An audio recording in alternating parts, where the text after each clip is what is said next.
यार मारे ना मैं वीडियो पे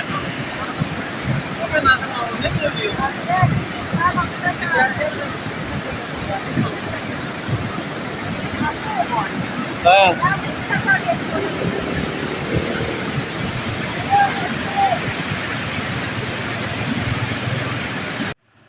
अस्सलाम वालेकुम। मेरा तमाम पाकिस्तानियों के लिए एक बहुत ख़ास मैसेज है। आज आज़ाद कश्मीर के अंदर पीछे से जो भारत की तरफ से दरिया आ रहा है, दरिया नीलम, उसके अंदर बहुत ज़्यादा तुग़यानी है, फ्लड है।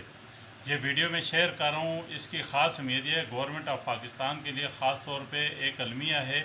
आगे जो पाकिस्तान के अंदर कच्ची आबादियाँ हैं, जहाँ पहले ही बहुत ज़्यादा पानी है और वहाँ फ्लड आया हुआ है, जैसे पंजाब है, सिंध है, उसको फौरी तौर पर स्कोर किया जाए। पीछे से अगर पानी ज़्यादा आ गया तो और ज़्यादा नुकसान तबाही होगी। यह वीडियो दे सकते हैं। इस वीडियो को देख के आप दूसरों को भी शेयर करें ताकि लोगों को पता चले, वो अपनी जानें बचाएं और कहीं साइड में पनाह ले लें। तो यही मैसेज है, इसको आप सब लोग देख सकते हैं।